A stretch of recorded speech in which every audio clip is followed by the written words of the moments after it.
Hello and welcome to the Reckless Garden. This year I created a container garden totally from scratch, so starting with just a blank space on the concrete here.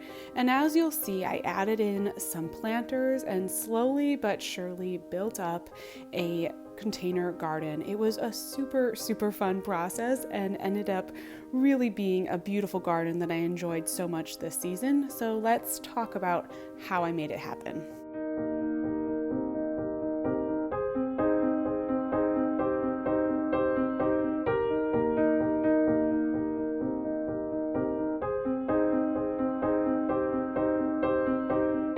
Let's talk through the process and the steps of putting together a container garden like this and then setting it up to have success throughout the season and to grow really well for you. The first thing, of course, you want to think about is the space. So where do you want to have your container garden? If you're growing food crops, if you want to have a lot of things that you're going to use in the kitchen, I would probably, for myself, want to have that closer up to the house. And often I think container gardens tend to be on patio spaces anyways, places that you want to sit. But it is something to really consider. Sometimes you only have one spot, and so that decision is made for you. But if you have options, think about the proximity to your kitchen, to your house, to your walkways. So is it in an area where you're going to pass it regularly, or is it tucked far, off to the side? And that may be a little bit dependent on your preference. Personally, I would rather have my garden closer to where I'm passing by on a regular basis because you're just going to end up noticing things. So if your garden is tucked away and farther from your everyday paths or where you like to sit, or even maybe by a front door that's one that you don't use as much, think about are you going to be actually getting out there? Are you going to be able to see your plants? There's always those little things that you just notice. You look out and you go, oh, that flower needs a little bit of water, or that something has happened to that plant. So the closer that you're able to see it, from my perspective, that's just better for me. And I also like to think about where I can actually see it from my window. So there's the proximity of just passing it day to day and being able to get out there and notice what's going on.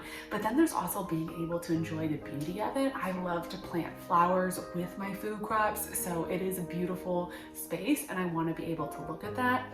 Actually, in this garden that I grew here, one of the things that I wished was that I had better views of it from the house. So I really had only one spot where I was able to put my containers, but I wasn't able to really enjoy them quite as much from the house as I would have liked to. So I think, in another garden, I would definitely be looking at the views out the window of where those different containers are going to be. And once you get that general space of where you want the containers, then you need to think about one of the probably the most important things when you're growing a garden, and that is sunlight. If you want to grow food crops, sunlight is absolutely the most important thing. If you just want to do flowers and you want to do a container garden that has a lot of those just decorative foliages, flowers, maybe grow some lettuce, it's not as big a deal. But if you want to grow tomatoes, if you want to grow peppers, sunlight is kind of key. In my previous garden before this one, I was mostly part shade, and I was able to make it work and find different spots where I could put the tomatoes, where I could put the peppers and the cucumbers and things. And I did work a lot with growing in the shade. So it is possible to push the limits of those things. But if you're in the process of just starting out from the beginning, look for some of those spaces where you're getting sun. Go out and check multiple times throughout the day and kind of see. There might be an area, I've definitely had times where I'm that's gotta be a full sun area, but then you realize that there's a tree or part of the building that actually ends up shading it halfway through the day. So before you put down anything that's going to be too permanent, just spend some time watching how the sun's passing over the space that you've selected, and that'll help you determine where you want to put different containers. If you're doing bigger containers for food crops or something, where are those going to need to be located? And try just to utilize whatever sun you have as much as possible.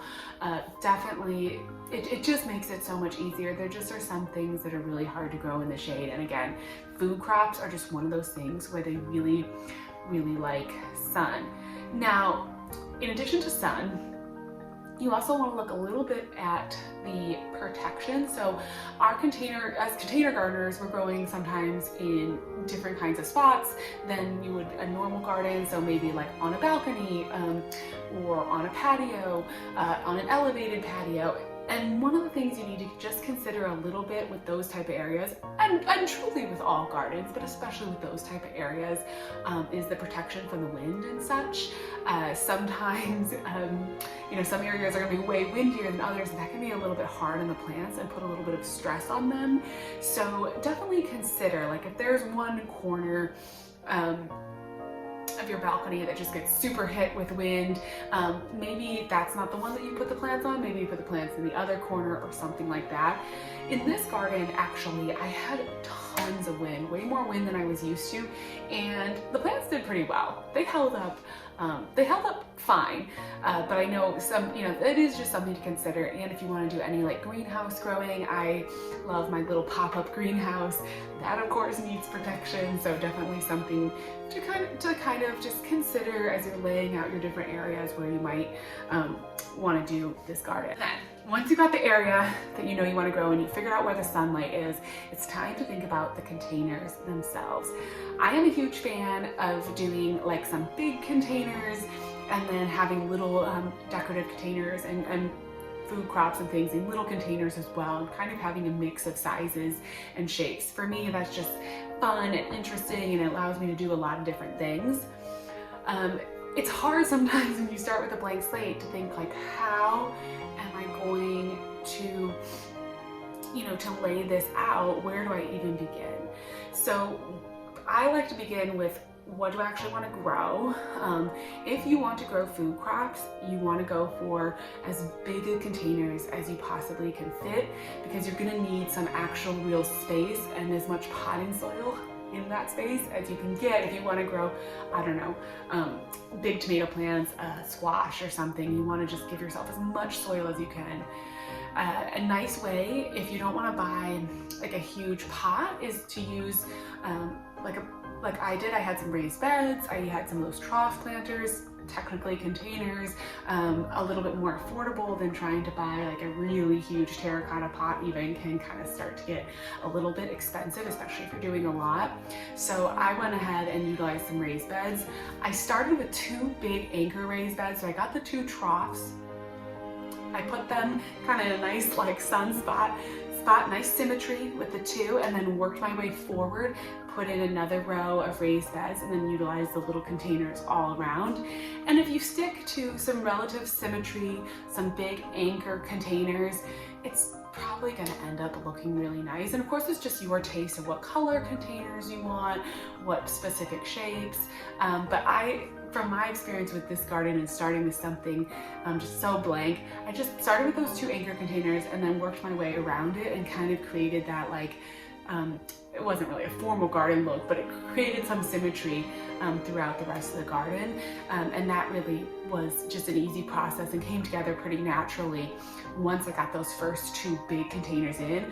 Of course, those are always going to be the most sort of like permanent, that are going to be the hardest to move. So getting those in first, getting them laid out, again, checking to make sure that the sun is doing the right things on the container, and that you like the look of them, then you can go ahead and fill them in. I left my containers out there empty, or my raised beds out there empty for I think about a week, and just made sure that I liked the location, that I didn't want to move them before I put any potting soil in, because once you put the potting soil in your containers, they're so much harder to move. So lay them out, let them sit there, move them around a little bit, tweak it, get the layout that you want, and then fill them up with your potting soil, and you're good to go for the next steps.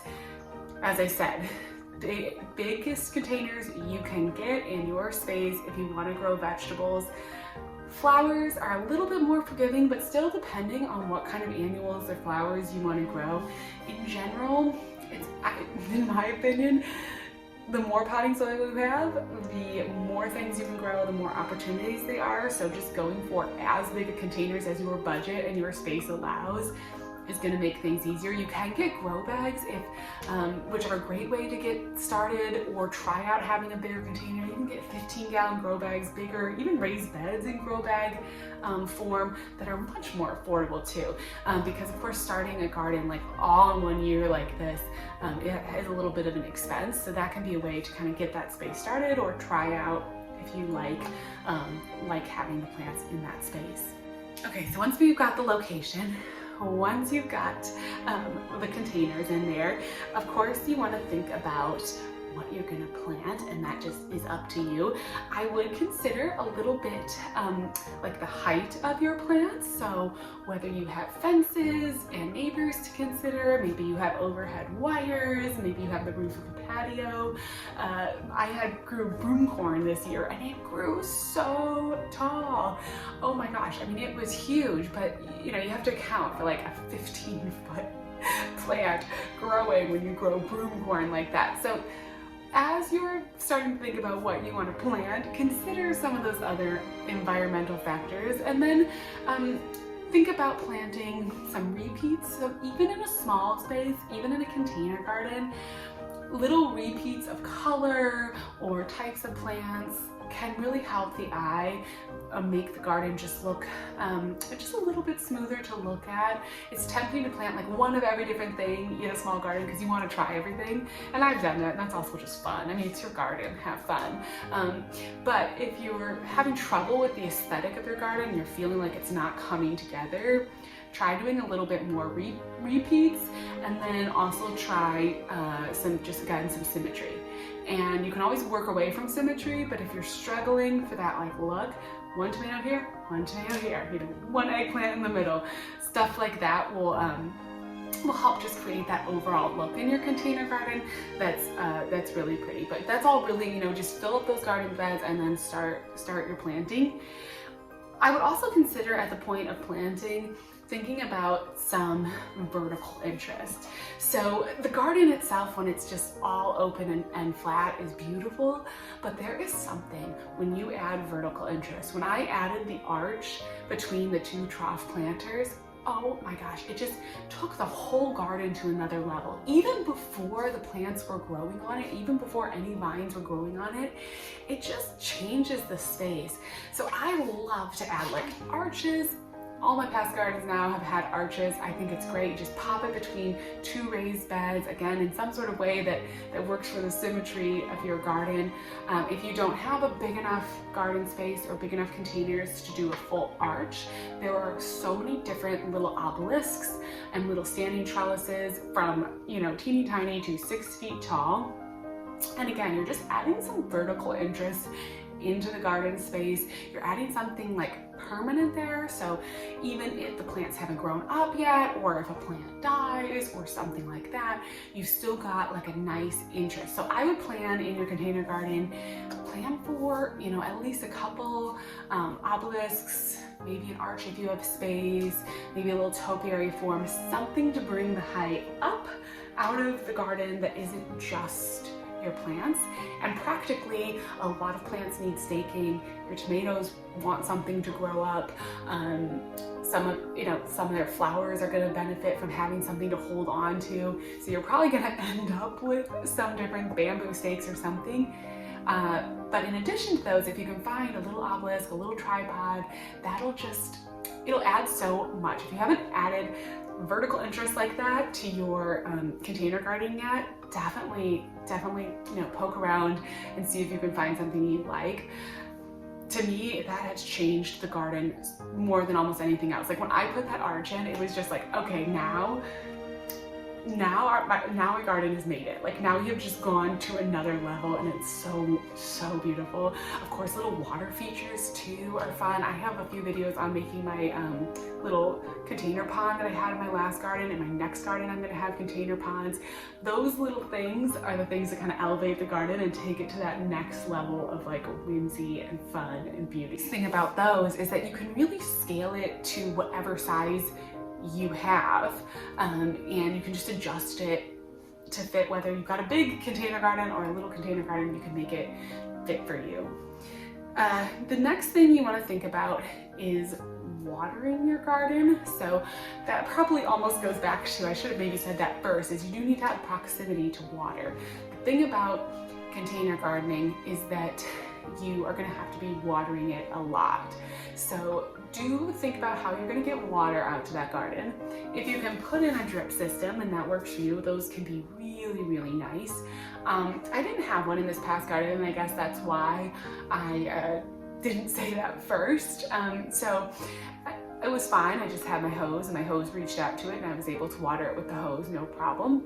But that is definitely something to consider, how you want to water that garden, because your container garden is going to need lots of water, even more water than an in-ground garden or a raised bed garden. Containers just dry up. The root system of the plants in the containers fill up the soil, and by the end of the season, you're probably going to be watering, like in August, you're going to be watering that container garden every single day. It's just kind of like how it goes with container gardens.